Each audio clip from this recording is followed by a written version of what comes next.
Hi, I'm Ron. I'm tired of watching the good guys lose all the time.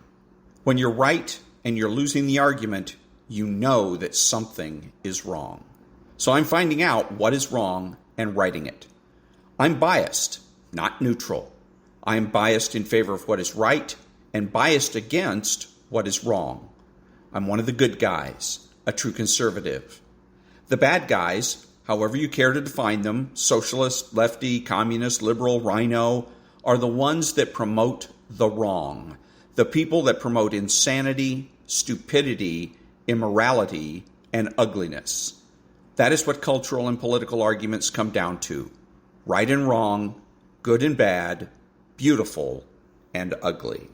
Back in a minute.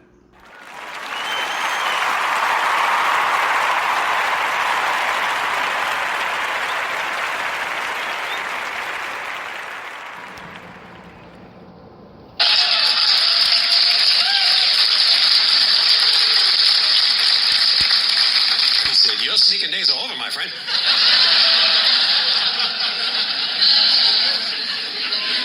I watched the Winter Olympics, the Summer Olympics this past year. I've been asking a lot of audiences. A lot of people didn't watch. I'm surprised because I love the Olympics. I'm fascinated by the greatest athletes in the world. But some of the sports, I'm thinking, do they belong in the Olympics? Like archery and rifle? I mean, those are cool skills, but you could be a fat, chain-smoking alcoholic and be a great shot. There should have to be some cardio involved, I think. That's not real athletic. And those people's greatest skill is the ability to stand perfectly still. How athletic is that?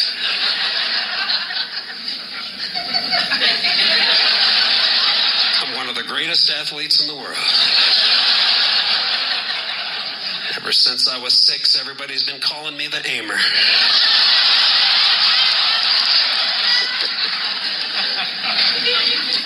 I like track and field, but it's not that popular with the general public. I'm thinking, you want to spice that up? Let's let them run with scissors.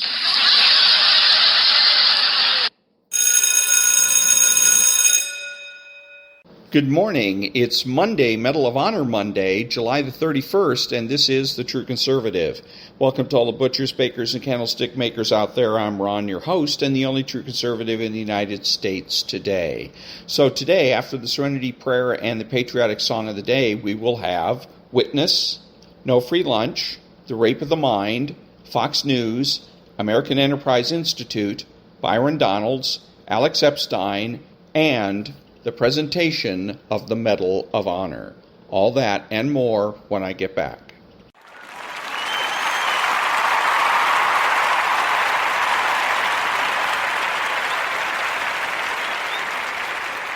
God, grant me the serenity to accept the things I cannot change, the courage to change the things I can, and the wisdom to know the difference. Amen.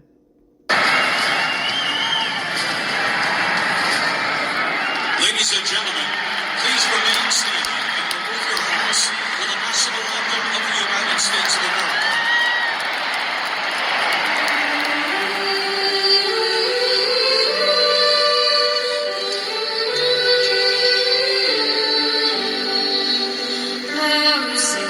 Can you see by the dawn's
Thank you. And now there's no free lunch, 250 Economic Truths by David-Bahnsen.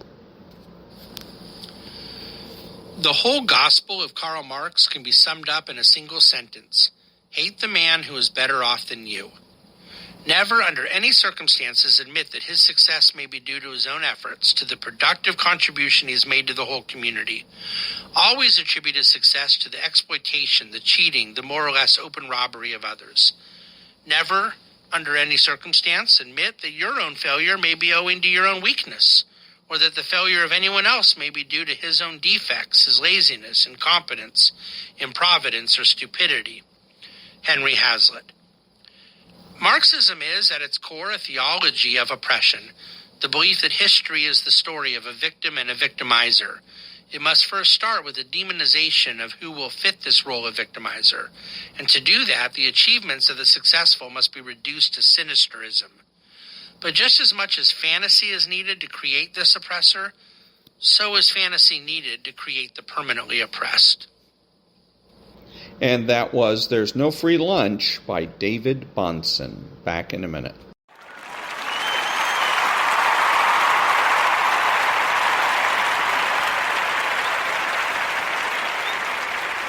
Thank you. What are the true conservative cultural priorities? Bring back hierarchy. Bring back the admiration of intelligence, morality, and beauty. Bring back single-income households. Integration. Parenting. The primacy of existence, certainty of knowledge, and universal rights and wrongs. Bring back principled behavior, masculinity and femininity. Bring back Adam 12, John F. Kennedy, the gold standard, pre-HMO medical care, and nonprofit news. Bring back civil service, the term stupid question, arguments and fights, the cultural influence of the church and the Boy Scouts. Bring back the influence of social organizations such as the Lions Club and the Rotary Club. Bring back bowling. Back in a minute.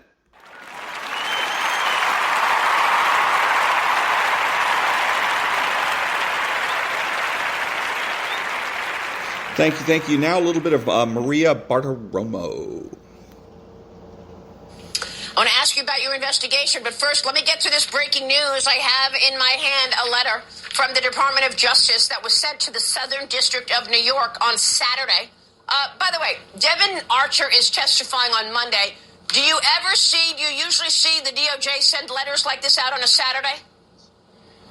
Never. This is the first time I've ever heard of the Department of Justice doing anything on a Saturday. So what is this letter? Can you walk us through it? The government is apprising the court of the status of Devin Archer's appeal of his judgment of conviction, and they request that the court set a surrender date for the defendant to report to a facility. Please walk us through what this letter says. Yeah, the letter from the Department of Justice is trying to nudge the judge to go ahead and sentence Devin Archer for something unrelated to what we're going to be talking to him about tomorrow. It's odd that it was issued on a Saturday, and it's odd that it's right before he's scheduled to come in to have an opportunity to speak in front of the House Oversight Committee and tell the American people the truth about what really went on with Burisma. So, I don't know if this is a coincidence, Maria, or if this is another example of the weaponization of the Department of Justice, but I can tell you this.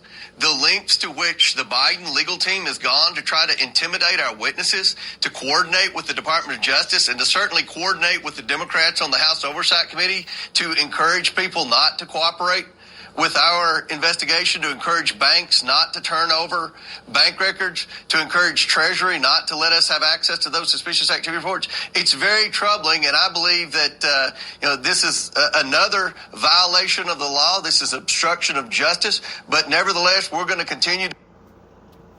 So my thing on this, and I think both of these individuals should have said this, is the idea, the question is this a coincidence? And there's people on the DOJ and whatnot that have basically hinted or suggested that this is just basically coincidence. And 10 years ago or 20 years ago, I would have believed that. I would have just assumed that it was coincidence because I trusted the Department of Justice. I trusted the FBI. But with everything that has gone on, with the really what amounts to the destruction of their integrity and their credibility, I no longer make that presumption. I make the presumption in the opposite direction now. I presume that they are willingly being used as some sort of a weapon for the Democrat Party. And in this particular case, as a weapon to try to protect President Joe Biden, probably by trying to make the witness that's supposed to appear today, make the witness look bad. Back in a minute.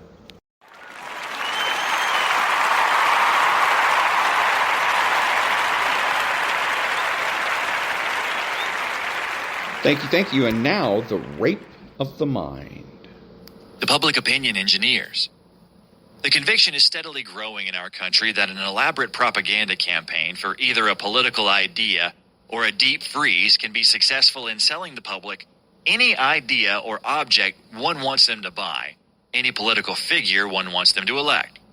Recently, some of our election campaigns have been masterminded by the so-called public opinion engineers, who have used all the techniques of modern mass communication and all the contemporary knowledge of the human mind to persuade Americans to vote for the candidate who is paying the public relations men's salaries.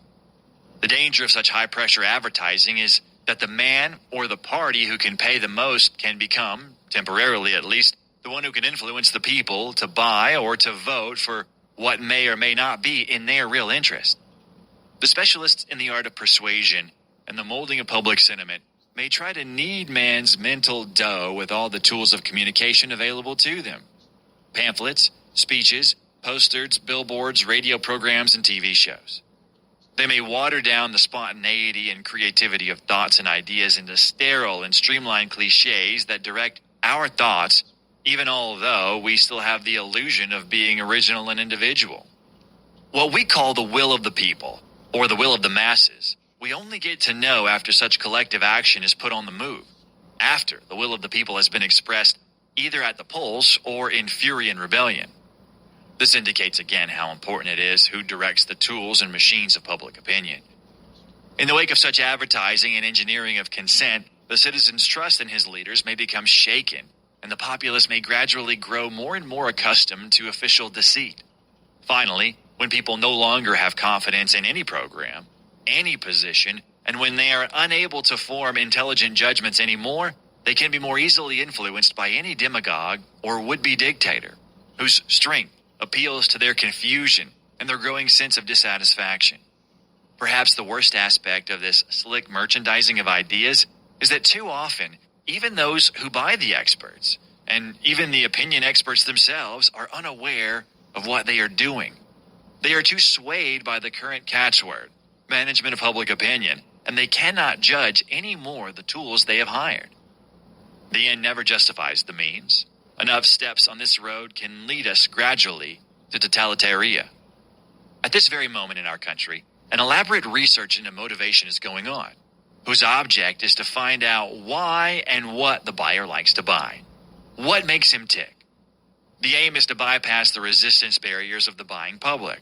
It is part of our paradoxical cultural philosophy to stimulate human needs and to stimulate the wants of the people. Commercialized psychological understanding wants to sell to the public, to the potential buyer, many more products than he really wants to buy.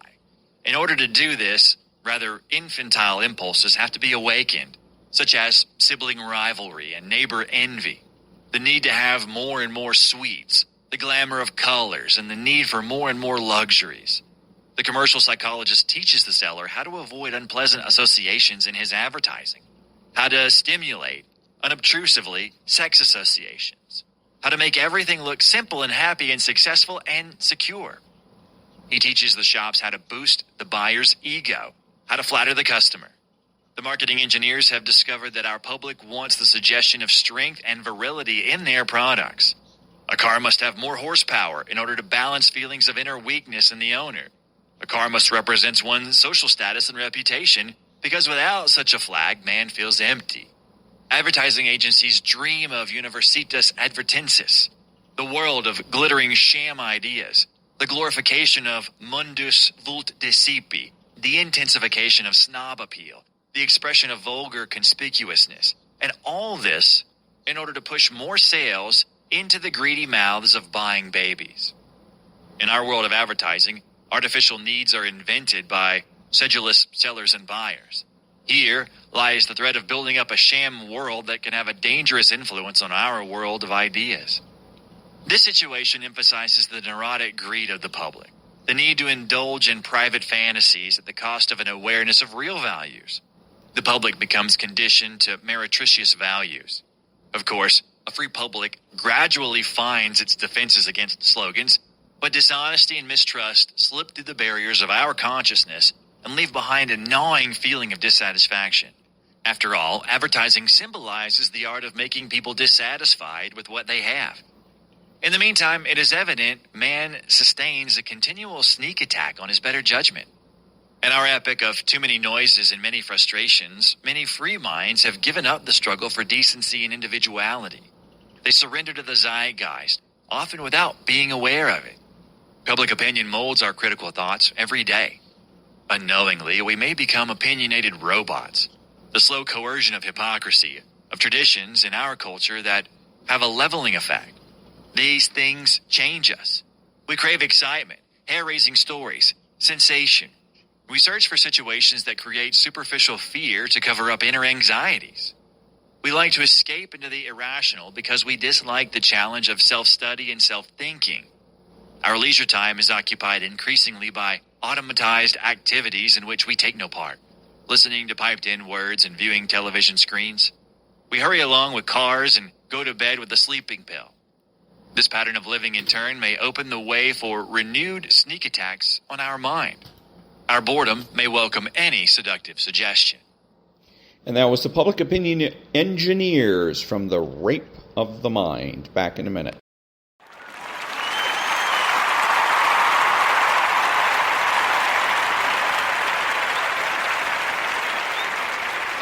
Thank you. Now from Fox News, and it's going to be more specifically, I forget the guy's name. But anyways, he's going to be speaking to a man named Jonathan Turley, who is a lawyer, and they're summing up the testimony of Devon Archer in his interview with the subcommittee in Congress today. Here it goes.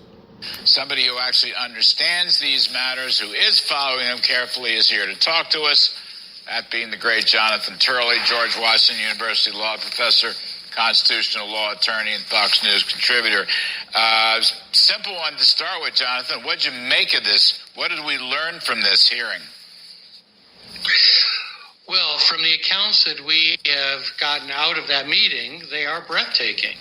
You're talking about at least roughly 24 calls in which then Vice President Joe Biden engaged with the business associates of Hunter Biden. You're talking about meetings and dinners with some of the most corrupt figures in Europe, and Joe Biden calls in to say hi. They were talking about subjects like getting rid of the prosecutor in Ukraine. And then up pops a call from the vice president. You can no longer ignore this despite the denials of many Democrats. What was really incredible was after hearing these statements, Representative Goldman came out and basically said, he was just being a dad talking about niceties. Well, it's at some point it insults the intelligence of voters. We're looking at one of the most significant corruption scandals in our history. And I've been a critic of influence peddling for decades. I've never seen anything like the scope of this scandal. And yet, we'll have to see which members choose the public over their party. And so far, we haven't had a lot of them coming from the Democratic Party. Jonathan, this thing, terminology comes up. So you're saying 24 phone calls. I guess this chap Archer said that Hunter put Joe on the phone to, quote, sell the brand. Well, what's the brand? The brand is vice president, or the brand is influence peddling. I mean, it's not like soap suds. That's not the brand. And they're not talking about, they're not talking about, do you like vanilla versus chocolate chip ice cream? I mean, why else would they do this? These are business thugs from places like China and Ukraine and Kazakhstan and Romania and Lord knows where. I mean, what does that mean, the brand? Well, the thing that many people don't realize is that the Biden family has been accused of influence peddling for years. Yes. This is their family business. The president's brother has been rather open in selling access to Joe Biden. So has Hunter. We saw that in some of these shocking messages where he was actually saying, I'm sitting next to my father, send me the money or we'll effectively ruin you.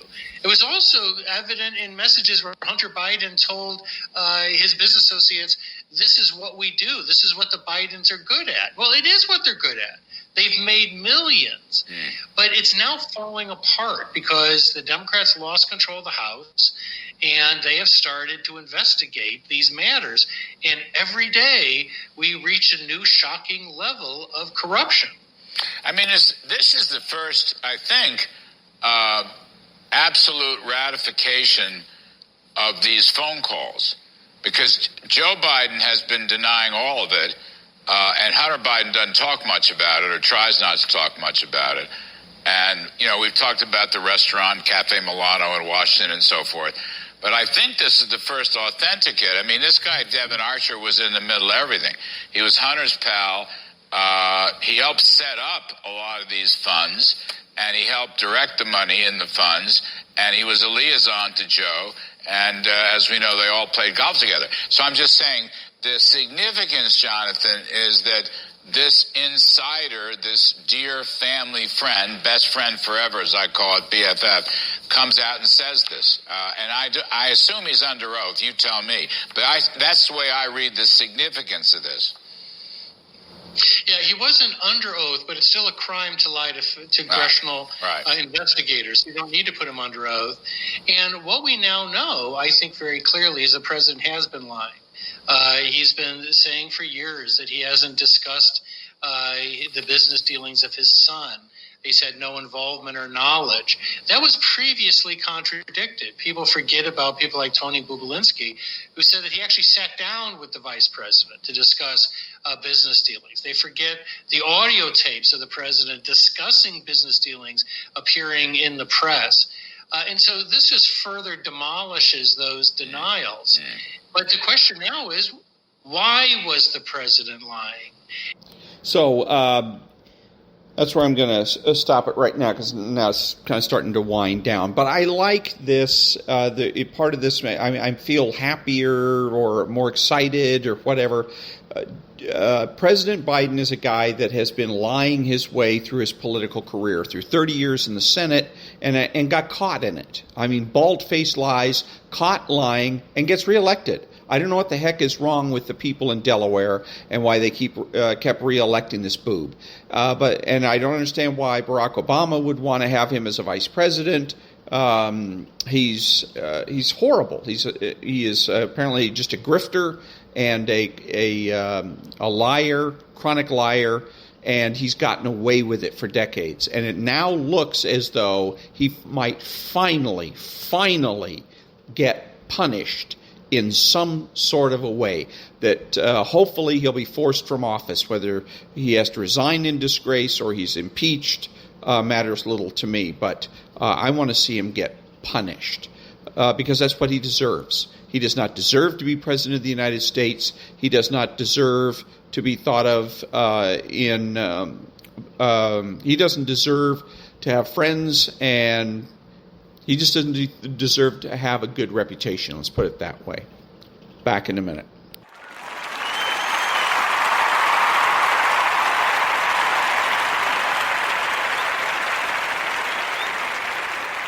Thank you. And now, Derek Scissors from the American Enterprise Institute. So just clear, because earlier it sounded like maybe you were thinking China's turning a quarter here economically. Do you think that? I mean, I saw that the stocks were up like 9% last week. I think that there are signs of a possible improvement. I would not say it's turning a corner. The trend for the economy is worse in terms of July looking worse than previous months. The signs of possible improvement for me are not stimulus. They're not more borrowing, more construction spending, things like that. They're the signals the government has been giving the private sector that it might let the private sector do more of what it wants to do. Now, those signals don't necessarily mean anything. It could be a fake out. It could be the government again saying, well, we still want you to do what we tell you to do, in which case it will amount to nothing. But that's the hope. The way the economy turns is that the government stops stamping on its own private sector. And that was Derek Scissors from the American Enterprise Institute. Back in a minute.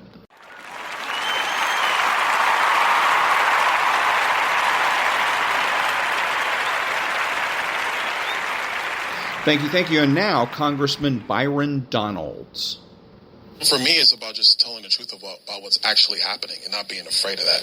I grew up, when I was 16, I was held up at gunpoint, right? When that happens, somebody talking about you on Twitter just doesn't really matter anymore. It changes. It doesn't matter. Yeah. I'm going to do the thing I think is important. If this is the way the system is supposed to work, I'm going to advocate for that. If Democrat policy is stupid, and by the way, it is stupid, I'm going to advocate against it. And I'm not going to be afraid to speak that, because I think the country needs to hear those alternative voices. And they need to hear those thought processes that don't line up with mainstream political foolishness, which has really hurt our country. And that was Representative Byron Donalds. Back in a minute.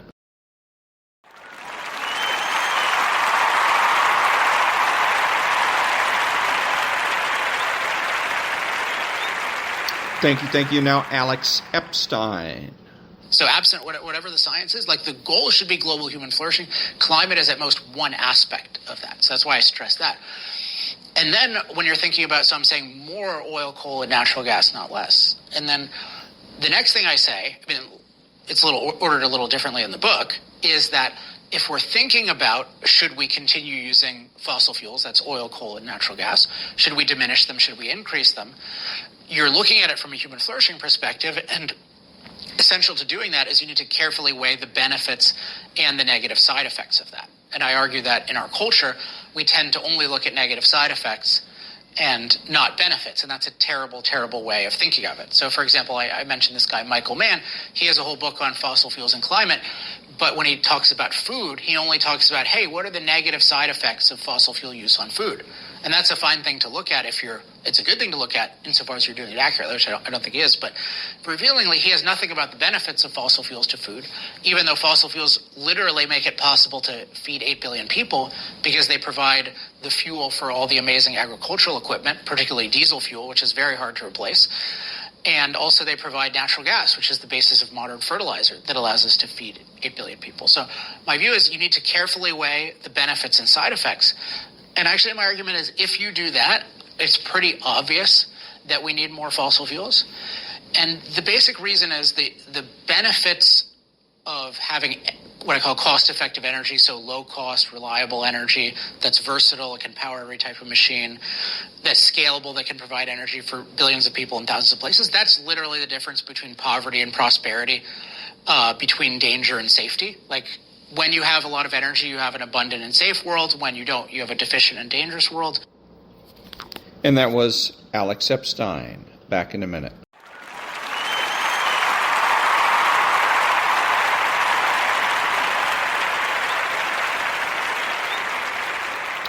Thank you. And now, President Barack Obama awards the Medal of Honor to Staff Sergeant Robert J. Miller. Please join me in prayer. Almighty and loving God, in whom we place our trust, we ask your blessings on this sacred hour as we honor the life and service of Staff Sergeant Robert James Miller, whose heroic actions in Afghanistan on January the 25th, 2008, epitomize the gallant spirit of the men and women of our armed services. Your Holy Scripture reminds us that those of noble character possess the relentless determination to prefer the needs of others more than their own, even to the point of laying down their life for their friends. And so we gather here today to bear witness that Rob pursued and attained a level of valor tempered with humility that few achieve here on our brief time on earth. Thank you, Lord, for charting Rob's journey to greatness, from his days as a young boy who dreamed of wearing our nation's cloth to his calling as a non-commissioned officer and a member of the Special Forces, dedicating every waking moment to becoming one of our Army's quiet professionals, committed to liberating the oppressed. And in the spirit of those sacred oaths and from the depth of his character, you used Rob to raise to greatness in the chaos of combat, fighting with intrepid courage through the sandstorms of enemy fire to protect, shield, and save his brother in arms. Lord, comfort Rob's parents, Phil and Maureen, his brothers and sisters, his fellow Green Berets who fought beside him in Afghanistan. Give us all the assurance that Rob's sacrificial actions were rewarded by your loving welcome to this happy and noble warrior into the peaceful fields of eternity. We pray this in your holy name. Amen. Please be seated. Good afternoon. And on behalf of Michelle and myself, welcome to the White House. And thank you, General Carver, for that beautiful invocation. We are a nation of more than 300 million Americans. Of these, less than 1% wears the uniform of our armed services. And of these, just a small fraction has earned the badges of our Special Operations Forces. In the finest military the world has ever known, these warriors are the best of the best. In an era that prizes celebrity and status, they are quiet professionals, never seeking the spotlight. In a time of war, they have borne a burden far beyond their small numbers, training foreign militaries to stand on their own, bringing schools and medicine to remote villages, and taking to the terrorists and insurgents who plot against us. Few Americans ever see their service, but all Americans are safer because of it, and our hearts swell with pride just hearing their names, including the legendary Green Berets. Today, it is my privilege to present our nation's highest military decoration, the Medal of Honor, to one of these remarkable soldiers, Staff Sergeant Robert J. Miller. To do so, we are joined by Vice President Biden and from the Miller's family's home state of Florida, a leader who helped make this day possible, Congresswoman Suzanne Cosmos. We are joined by leaders from across my administration, including Secretary of Defense Robert Gates, Chairman of the Joint Chiefs of Staff Admiral Mike Mullen, and leaders from our armed forces, including Army Secretary John McHugh and Chief of Staff General George Casey, as well as Commander of Special Operations Command Admiral Eric Olson. We are honored to be joined by Rob's fellow soldiers in whose ranks he served, his teammates from Alpha Company, 3rd Battalion, 3rd Special Forces Group from Fort Bragg, and those who now welcome him into their ranks, members of the Medal of Honor Society. Most of all, we welcome more than 100 of Rob's friends and family, especially his father Phil, his mother Maureen, and his many brothers and sisters. It has been said that courage is not simply one of the virtues, but the form of every virtue at the testing point. For Rob Miller, the testing point came nearly 3 years ago, deep in a snowy Afghan valley. But the courage he displayed that day reflects every virtue that defined his life. Rob was wise beyond his years. Growing up in Wheaton, Illinois, outside of Chicago, he was the boy in school who penned a poem about American GIs in World War II. Men, like the soldier Rob would become himself, who, he said, fought day and night, fighting for what they thought was right. Rob was born to lead. The high school gymnast who trained so hard his coach had to kick him out at night so they could close the gym. He was the Army recruit who pushed himself to his limits, both physically and mentally, to earn the title Green Beret. He was the Special Forces soldier who, on his first tour in Afghanistan, earned 2 Army Commendation Medals for his valor. Devotion to duty, an abiding sense of honor, a profound love of country. These were the virtues that found their ultimate expression when Rob, just 24 years old and on his second tour, met his testing point on January 25th, 2008. Rob and his team were in the remote northwest of Afghanistan. Their mission? Clear a valley of insurgents who had been attacking Afghan forces and terrorizing villagers. So when they came across an insurgent compound, Rob and his men made their move, unleashing their fire and calling in airstrikes. Now, they were on foot, heading over to that destroyed compound to assess the damage and gather intelligence. It was still dark, just before dawn. It was freezing cold and silent, except for the crackle of their radios and the crunch of snow under their boots. Like so many times before, Rob was up front, leading a patrol of 24 Afghans and Americans on a narrow trail along the valley floor, the steep mountains towering over them. At first, it was just a single insurgent jumping out from behind a boulder. Then the whole valley seemed to explode with gunfire. Within seconds, Rob and his patrol were pinned down with almost no cover. Bullets and rocket-propelled grenades raining down from every direction. And when enemy reinforcements poured in, the odds were overwhelming. Rob's small patrol of 24 men was nearly surrounded by almost 150 insurgents. With the enemy just feet away, some so close he could see their faces, Rob held his ground. Despite the chaos around him, he radioed back enemy positions. As the only Pashto speaker on his team, he organized the Afghan soldiers around him.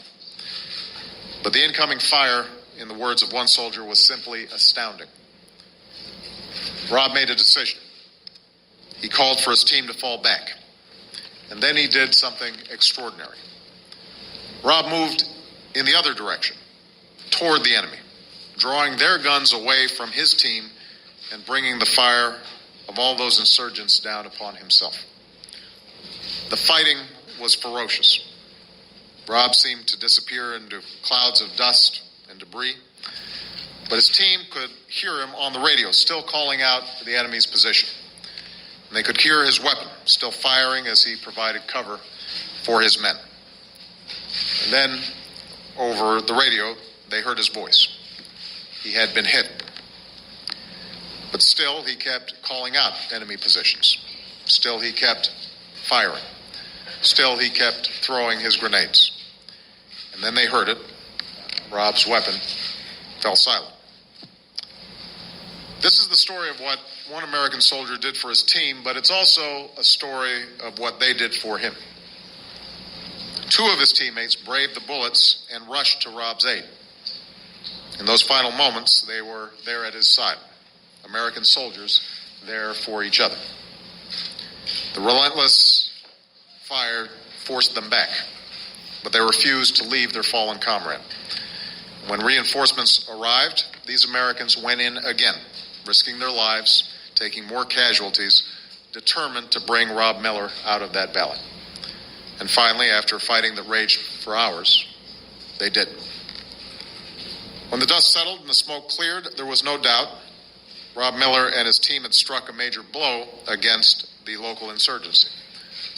5 members of his patrol had been wounded, but his team had survived. And one of his teammates surely spoke for all of them when he said of Rob, "I would not be alive today if not for his ultimate sacrifice." This is the valor that America honors today. To Rob's family and friends, I know that no words can ease the ache in your hearts. But I also know this: Rob's life and legacy endures. Rob endures in the pride of his parents. Phil and Maureen, you raised a remarkable son. Today and in the years to come, may you find some comfort in knowing that Rob gave his life doing what he loved, protecting his friends and defending his country. You gave your oldest son to America, and America is forever in your debt. Rob endures in the love of his brothers and sisters, all 7 of whom join us today. Your brothers laid down his life so you could live yours in security and freedom. You honor him by living your lives to the fullest, and I suspect Rob would be especially proud of his younger brother, Tom, who, inspired by his big brother, is now training to be a Green Beret himself. Rob endures in the Afghans that he trained and he befriended. In valleys and villages half a world away, they remember him. The American who spoke their language, who respected their culture, and who helped them defend their country. They welcomed him into their homes and invited him to their weddings. And in a sign of their lasting gratitude, they presented Rob's parents with a beautiful Afghan rug, which hangs today in the Miller home, a symbol of the partnership between the people of America and Afghanistan. Rob Miller endures in the service of his teammates, his brothers in arms who served with him, bled with him, and fought to bring him home. These soldiers embody the spirit that guides our troops in Afghanistan every day. The courage, the resolve, the relentless focus on their mission to break the momentum of the Taliban insurgency, to build the capacity of Afghans to defend themselves, and to make sure that Afghanistan is never again a safe haven for terrorists who would attack our country. That is their mission. That is our mission. And that is what we will do. And I would ask Rob's team, who were with him that day, to please stand and be recognized.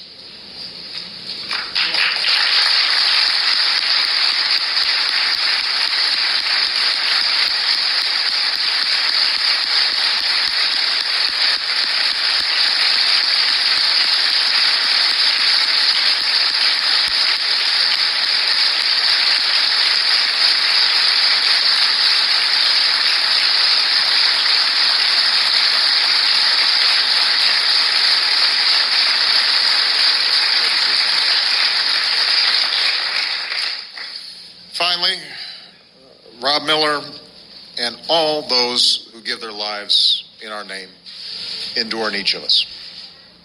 Every American is safer because of their service, and every American has a duty to remember and honor their sacrifice. If we do, if we keep their legacy alive, if we keep faith with the freedoms they died to defend, then we can imagine a day, decades from now, when another child sits down at his desk, ponders the true meaning of heroism, and finds inspiration in the story of a soldier, Staff Sergeant Robert J. Miller, and a generation that fought day and night, fighting for what they thought was right. That is the meaning of this medal, and that is our summons today as a proud and grateful nation. So please join me in welcoming Phil and Maureen Miller for the reading of the citation. Yes.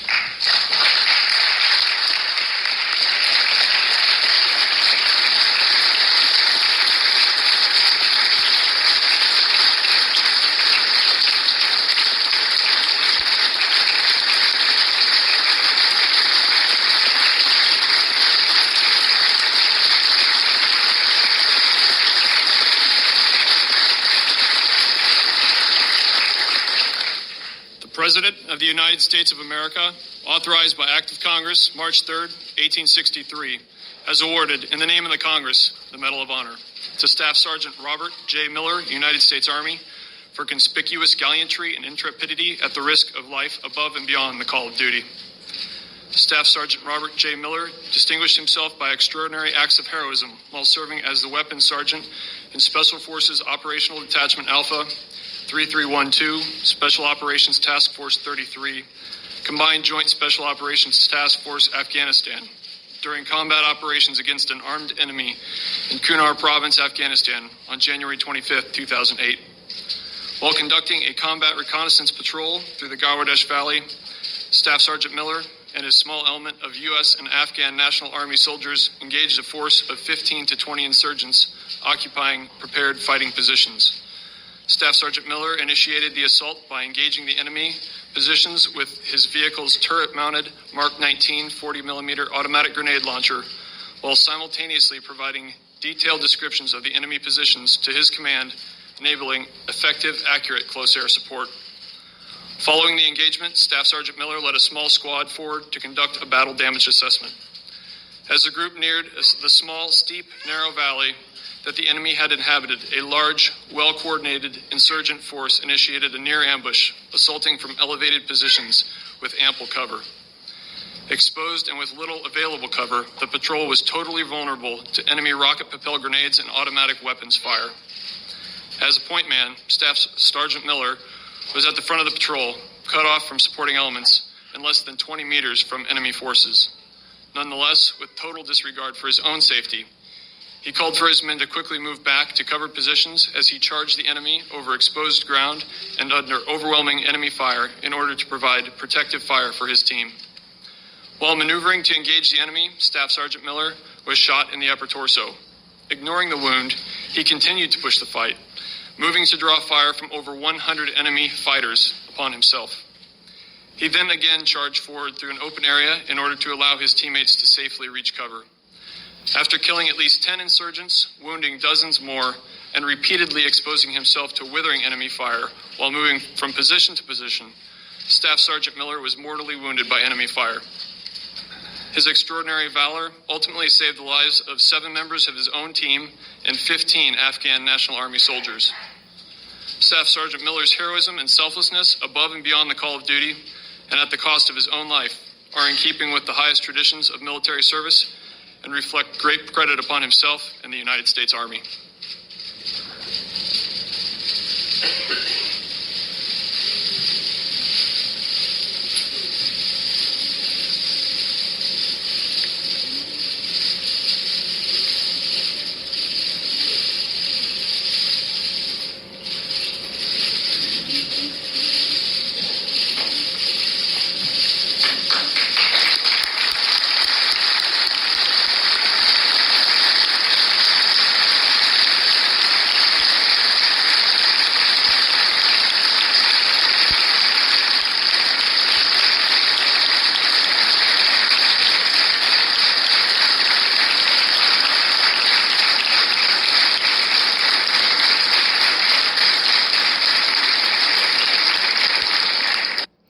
And that was former President Barack Obama awarding the Medal of Honor to Staff Sergeant Robert J. Miller. Back in a minute.